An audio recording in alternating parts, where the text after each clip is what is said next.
Merci et bonjour à toutes. Désolée pour la petite attente, mais on avait une urgence. On a une quinzaine de minutes parce que il y a encore quelques députés qui ont des urgences et que je dois aider à avancer. Donc en fait, oui, nous avons mis notre mandat sous le proverbe « dans la proximité et à l'écoute du peuple ». Et le peuple ne peut être informé, nous avons un devoir de redevabilité que par la parole que les parlementaires prennent par rapport à certaines initiatives. Et donc dans ce cadre-là, il ne vous a pas échappé que du 3 au 10 juillet, nous étions au nom de l'Assemblée nationale pour la République démocratique du Congo. Nous nous sommes rendus dans deux rencontres importantes à l'extérieur, en France, à Aix-en-Provence, et puis à Abidjan pour la 40e Assemblée parlementaire francophone. En France, à Aix-en-Provence, c'était une rencontre de haut niveau avec des économistes du monde entier pour interroger en fait sur la question de quelle économie, quel modèle économique voulons-nous aujourd'hui pour que nos populations se plaignent moins, revendiquent moins, et c'est un sujet d'actualité, que ce soit en France ou en RDC. De ce point de vue-là, nous sommes tous à même niveau. Nos populations interrogent les politiques économiques que nous prenons. À Abidjan, c'était plus la rencontre des parlementaires qui ont en commun la langue française, avec la présence de la secrétaire générale de l'OIF, Louise Michikwabo. Et c'est dans ce cadre-là qu'en tant que détenteur de la parole d'un parlementaire français, enfin parlant français avec la RDC étant le plus grand pays francophone, c'est dans ce cadre-là qu'il nous a été demandé de représenter la RDC. Voilà, je dirais, pour l'introduction. Très rapidement, vous l'avez compris, Madame la Présidente, on commence par la première question concise, précise pour les Bruno Bonistel. Madame la Présidente, cette 45e session de l'Assemblée parlementaire de la francophonie avait un thème principal, Parlement et renforcement de la démocratie. En quoi cette thématique principale renforce-t-elle votre approche de promouvoir un Parlement plus proche des populations? Je crois que d'abord, le thème était vraiment d'actualité pour la RDC, puisqu'on vient de terminer un processus démocratique où nous avons eu des élections présidentielles, des élections législatives, des élections sénatoriales qui viennent à peine de s'achever. Et c'était la première fois depuis la fin de ces élections que la RDC pouvait, aux côtés de ses pairs parlant, ayant en commun la langue française, pouvait donner son témoignage et son expérience du processus électoral. Comme vous dites, le thème était lié à cette démocratie que nous construisons, et il était très important pour le plus grand pays francophone, mais qui est aussi un des 3 plus grands pays du continent africain avec 80 millions d'habitants. Il était quand même important qu'on rende crédit à la RDC et aux leaders de ce pays pour les efforts qu'ils ont faits après 3 rendez-vous électoraux, 2006, 2011, 2018, dans un pays qui est aussi plein de défis et qui a cette importante population jeune. Il était important de faire témoignage de ce que nous avons accompli sur le chemin démocratique. Parce que si nous-mêmes, nous ne le disons pas, personne ne nous entendra.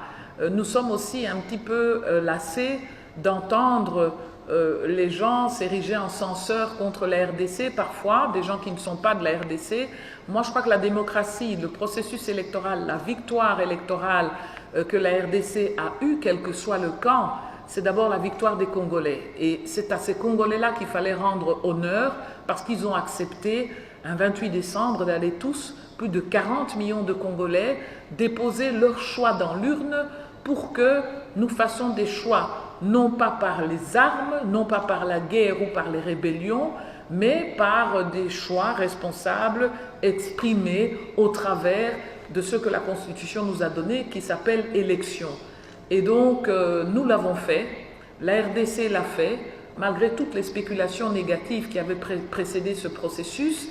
Et donc, il faut quand même rendre hommage à cette nouvelle génération de Congolais de tous les jours, et puis Congolais politiciens, qui ensemble ont pu mener ce chemin. Et donc, cette expérience d'un pays qui est grand, qui a 80 millions d'habitants, qui a été marqué par des conflits à l'Est, qu'il y a encore des défis de pauvreté, qu'il y a des défis d'infrastructure, de mobilité des gens dans la ville même de Kinshasa et ailleurs, cette expérience-là, il n'y a que nous-mêmes, nous autres, qui pouvons en parler aux autres pour leur dire pourquoi la démocratie est bien, mais pourquoi la démocratie a des limites aussi quand elle ne parvient pas à répondre et satisfaire aux besoins immédiats de la population. Et donc ce débat-là était important aussi. C'est pas seulement dire on a fait des élections et on respecte la démocratie, c'est dire on a fait des élections, on respecte la démocratie. La RDC, qui était entre guillemets le mauvais élève en décembre 2018, est devenu le bon élève dans l'Afrique des grands lacs des hommes forts. Et donc, au-delà de la démocratie, maintenant, nos populations nous disent c'est bien, on a été voté, on a respecté la démocratie, mais qu'est-ce que moi j'ai en retour au niveau économique et social? Et les réponses parfois viennent d'autres pays qui ont des expériences comme les nôtres et avec qui on peut, je dirais, partager les bonnes recettes. Merci. Honorable Présidente, y a-t-il des engagements pris, notamment vous concernant, au niveau de la PEF, pour asseoir justement la démocratie et les développements dans le pays membre de la PEF dont la majeure partie de la population est pauvre? Oui, justement, je crois qu'un des grands acquis d'abord de l'APF, c'est qu'en hissant, au nom du chef de l'État, le président Tshisekedi, en hissant le drapeau de la RDC, dans le cadre de sa réalité parlementaire, d'abord ça a attiré l'attention des autres pays francophones sur ce que la RDC a fait. Une transition pacifique, sereine, une passation de pouvoir avec des personnes qui n'ont quand même pas 70 ans, qui sont jeunes, c'est pas toujours évident autour des voisins, et qui finalement peuvent servir d'exemple de démocratie aux autres. Un des engagements qui a été pris là-bas, c'est que le cas congolais est tellement particulier sur les 15 dernières années. On est passé de rébellion, guerre, à un système de 1+4. Et puis en 2006, on a mis la Constitution. On a fait les premières élections une fois. On les a fait en 2011 une deuxième fois. On les a fait en 2018 et on est arrivé en 2018 à des élections apaisées, avec une transition pacifique. On se retrouve dans un paysage politique un peu novateur où on a un président de la République qui est d'un parti ou d'une coalition donnée, d'un regroupement politique donné et qui est en coalition avec un autre regroupement politique qui est majoritaire au Parlement. C'est ce qu'on appelle la coalition. Et c'est rare les coalitions en Afrique. Généralement, les coalitions en Afrique ont du mal, même ailleurs que l'Afrique, à persister. Et donc, l'engagement de cette réunion était de dire, mais c'est vrai, vous avez raison de nous dire que souvent on fait une caricature de la RDC et c'est une caricature qui est toujours en noir. Eh bien, pour montrer notre engagement à soutenir ce type de passation de pouvoir pacifique et démocratique, nous, l'APF, nous avons pris comme engagement, de s'intéresser aux jeunes, et particulièrement les jeunes du plus grand pays francophone, la RDC. 2, nous viendrons en RDC pour la prochaine tenue de la réunion APF. Donc, la prochaine assemblée parlementaire francophone, en mai 2020, va se dérouler ici en RDC à Kinshasa. C'est une façon de rendre hommage aux Congolais qui, dans ce concert des pays francophones, parce qu'il est un pays important et significatif en termes de population qui détiennent cette langue, eh bien c'est un hommage qui est rendu aux efforts que nous avons faits pour la démocratie. Voilà un des engagements, entre autres, qui a été pris à l'APF. Mais au-delà de ça, qui est ce symbole de revenir en RDC après plusieurs années, puisque dans cette salle, nous avions tenu la francophonie il y a plusieurs années de cela, au-delà de cela, il a été convenu que nous allons nous concentrer sur des sujets qui sont des sujets qui parlent à la population. Et les sujets qui reviennent souvent en Afrique, nous avons une population dont 70% a moins de 40 ans. C'est énorme, c'est les chiffres de la RDC. Et donc, nous devons effectivement nous dire, quand nous faisons des lois, quand nous effectuons le contrôle parlementaire, qui sont les missions de l'Assemblée nationale, quand nous encadrons nos députés pour qu'ils retournent sur terrain dans les vacances parlementaires, lorsque nous représentons notre pays à l'extérieur, faut-il parler des politiciens ou faut-il parler de ceux qui votent les politiciens? Je pense qu'il faut parler de ceux qui votent les politiciens, qui sont les Congolais et dont 70% est jeune. Donc à ce moment-là, des thèmes comme lutter contre la pauvreté, mieux intégrer les jeunes dans le tissu professionnel ou le tissu politique, s'assurer aussi que la gouvernance politique et économique est mieux assurée parce qu'il y a une représentativité de tous les genres, hommes et femmes, de tous les âges, jeunes et vieux. Eh bien voilà des engagements en tout cas qui sont ceux qui ont été au cœur de nos discussions, donc des thèmes sur la jeunesse, l'émergence des vulnérables et le respect du genre, le développement économique durable dans le respect de l'environnement et le crédit qui doit être donné aux pays francophones qui défendent les valeurs de la francophonie que sont notamment la démocratie et que la RDC, dans les Grands Lacs en tout cas, a bien défendu au travers de cette transition pacifique. Rapidement, Sylvie Moïgo, RDC. Madame la Présidente, l'Afrique a repris la direction de l'APF après la fin du mandat du Canadien François Paradis. Qu'est-ce qu'on peut attendre du nouveau président ivoirien Amadou Soumaoro? Je pense que les nationalités comptent peu, mais il est évident que d'avoir à la tête de l'APF un président d'Assemblée nationale qui est africain, je pense que c'est une bonne chose, ce n'est pas une nouvelle expérience. La RDC aussi avait été longtemps à la tête de l'APF, mais je pense que ce qui est important ici, c'est de se rassurer que parce que nous avons les mêmes réalités, nous avons les mêmes défis, nous sommes dans les mêmes contextes culturels, il y aura peut-être une sensibilité plus forte sur les questions qui réellement traversent et secouent l'Afrique aujourd'hui. Je pense à des questions de paix et de sécurité, je pense à des questions d'intégration de la jeunesse et de lutte contre le chômage, je pense à des questions évidentes de lutte contre la pauvreté. Parce que d'un côté, nous avons poussé la démocratie sur base d'une hypothèse que la démocratie, c'est une forme de liberté ou de libéralisme politique. Et qu'avec cette démocratie ou ce libéralisme politique doit venir de pair sur le même chemin un libéralisme économique. Donc une économie qui est portée par la démocratie. Or aujourd'hui, les gens nous disent, quand nous allons à l'intérieur du pays, et même à Kinshasa, oui, c'est vrai, la démocratie, c'est bien, on a voté, mais qu'est-ce que nous gagnons dans notre quotidien? Et donc je pense qu'un Africain qui a les mêmes défis que nous, dont le pays est situé sur un continent où effectivement ces mêmes problèmes que nous avons en RDC traversent son pays, mais aussi les pays voisins du continent, je pense qu'il aura à cœur sans doute de porter plus fort et d'accélérer l'agenda sur les questions de développement inclusif, d'économie sociale et solidaire. Donc c'est ça peut-être la touche ou la sensibilité particulière que nous pourrions avoir avec notre frère africain président de l'APF. Cela étant dit, je crois que son prédécesseur, M. Paradis, a été un président d'APF qui a vraiment fait bouger aussi les lignes tant en Afrique que dans le reste du monde. Et donc tout est une question de valeurs que nous portons ensemble. Je ne pense pas que l'APF c'est un club d'amis, mais c'est la rencontre de députés qui forgent et construisent avec leur population des démocraties en ayant en commun la langue française, cette langue française qui est quand même celle qui a vu la Déclaration universelle des droits de l'homme écrite en français. Donc voilà. Avec votre permission, Madame la Présidente, on va prendre les deux dernières questions pour terminer rapidement. On prend Ovel Kambale de Digital Congo.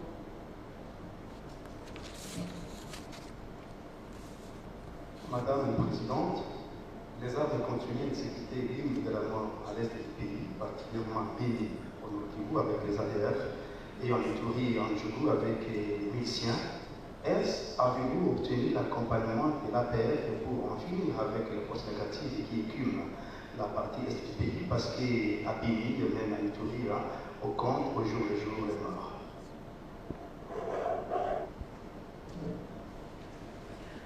Je vous remercie pour la question. C'est une question importante, mais je crois que c'est une question avant tout de politique intérieure. Moi, quand il y a des problèmes à Béni ou en Ituri ou à Songololo ou à Mbujimai ou à Kalemi ou à Gemena, quels que soient les problèmes d'insécurité, qu'ils soient à Béni, je considère que ce sont d'abord des problèmes de Congolais. Je considère que ce sont d'abord des problèmes de sécurité intérieure. Je considère que ces problèmes sont résolus d'abord, les guerres se résolvent d'abord, ou les problèmes d'insécurité se résolvent d'abord par les populations et le rejet qu'elles ont du sang, de l'insécurité et de la violence. Quand il y a le feu dans un village, je crois qu'on ne dit pas « je vais traverser la rivière pour aller dans le pays voisin pour qu'il m'aide à résoudre ce problème-là ». On dit « j'ai le feu chez moi dans mon village, je vais me battre et trouver une solution ». Et donc, non, ce n'est pas par l'APF, selon moi, qu'on va trouver une solution aux problèmes d'insécurité à l'Est. Les problèmes d'insécurité à l'Est, ça fait plus d'une décennie que ces problèmes sont là. Il faut prendre ces questions très au sérieux parce que beaucoup de soldats congolais de tout le Congo, de toutes les 26 provinces du Congo, ont versé leur sang pour les frères de Bukavu, de Goma et partout où il y a de l'insécurité en République démocratique du Congo. Je pense que c'est une question qui est profonde, c'est une question qui demande des mesures urgentes.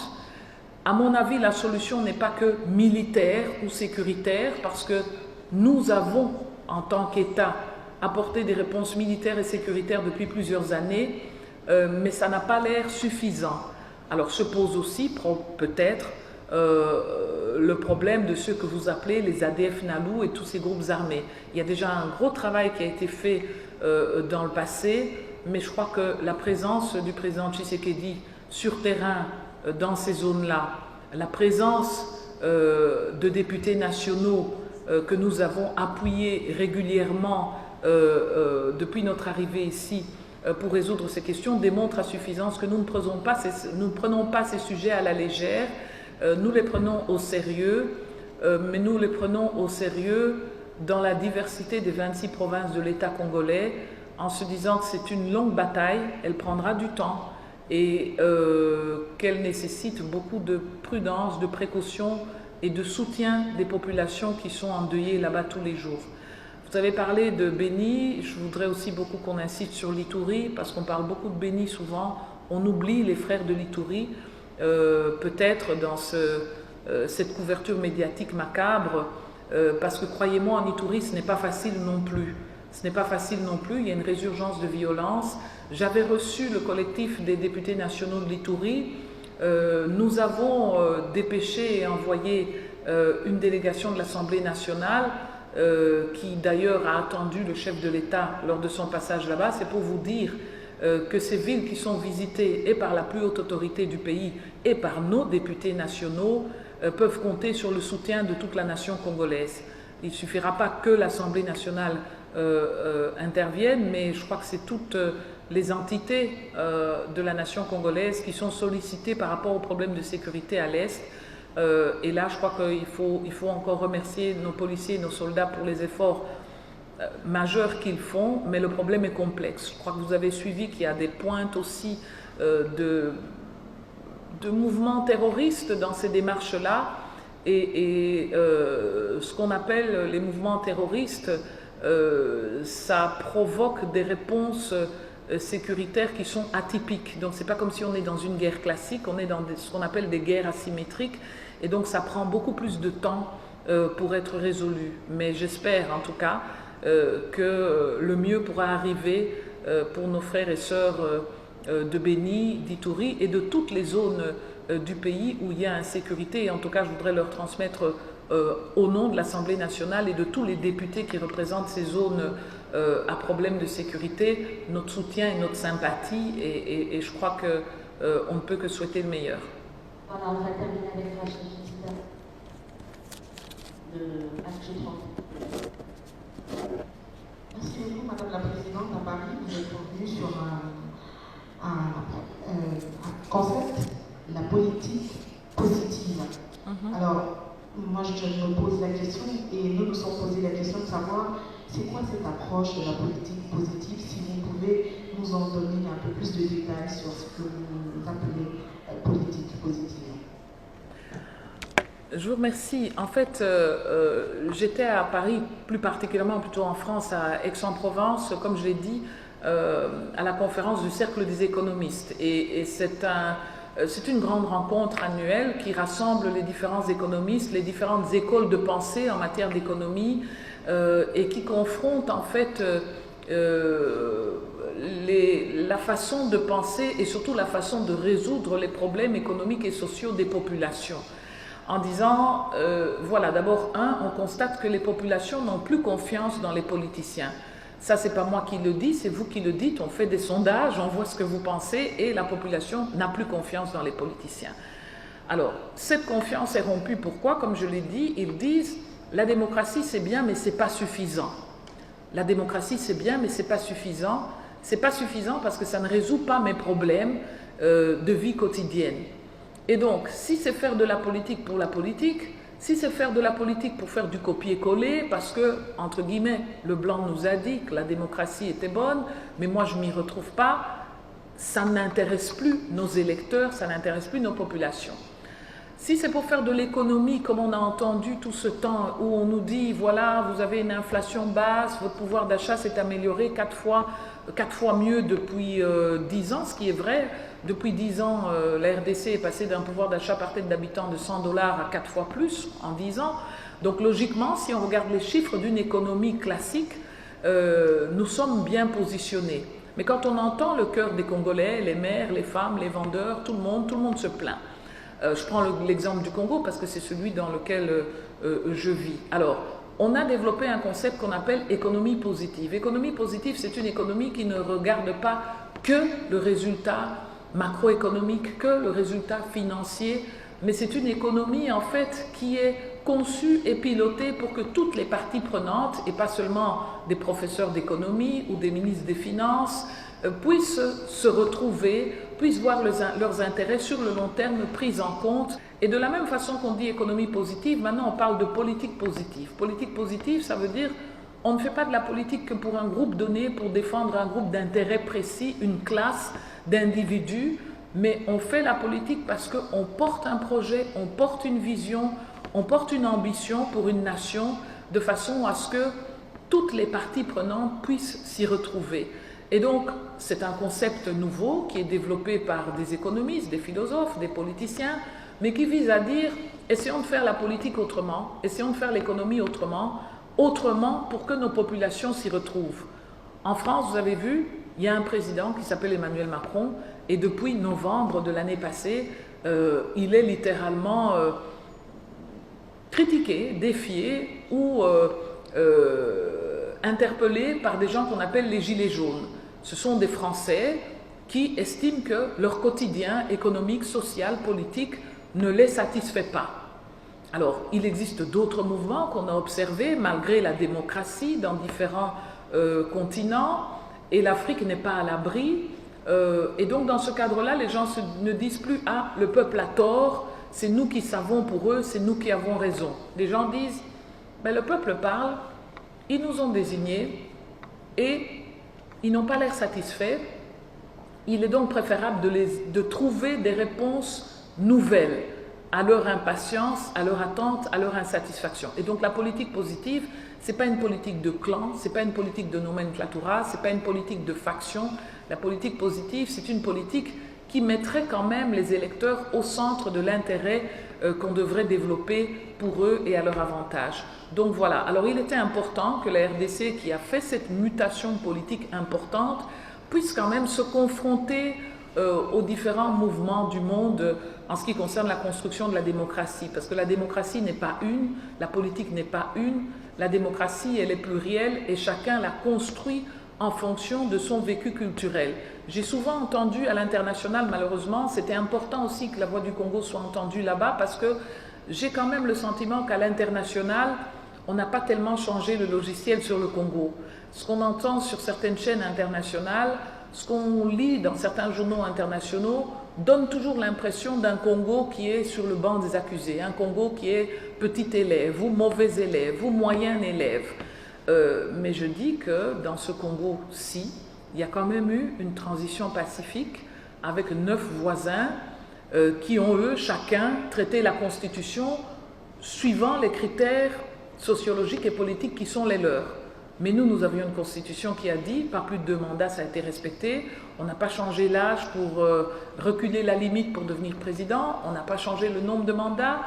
Donc, je crois que le petit Congo mauvais élève, ça doit changer et nous devons tous avoir à cœur de porter ce travail extraordinaire que vous avez fait, d'abord vous, la presse, comme 4e pouvoir, relais de la population, Parce que si vous ne nous aviez pas invités, encadrés, conseillés à considérer que cette mutation doit être une mutation pacifique, une mutation où tous les Congolais peuvent exprimer leur point de vue, celui de la majorité politique comme celui de la minorité politique, mais aujourd'hui nous n'aurions pas de leçons à donner au reste du monde. Donc moi je dis comme citoyenne congolaise et non pas comme présidente de l'Assemblée nationale que ça suffit avec cette histoire où on présente à l'extérieur le Congo comme le petit élève qui se comporte mal sur la route de la démocratie. C'était important comme citoyenne, c'était important comme président de l'Assemblée nationale que je porte aussi ce témoignage des 40 millions de Congolais qui sont allés au vote en disant on a fait le vote, ça a coûté $1 milliard, mais on l'a fait quand même malgré qu'on a des difficultés et les résultats ont été respectés et nous construisons au fur et à mesure notre démocratie. C'était le 3e rendez-vous. J'espère que le 4e rendez-vous en 2023 va juste conforter cette politique positive et cette démocratie que nous voulons avoir, mais je le répète, on ne veut pas le pouvoir pour le pouvoir, il faut vouloir le pouvoir pour le mieux-être de tous les Congolais. Et c'était ça le sens de notre message là-bas, et oui, c'est ça, pour nous en tout cas, la politique positive. Merci.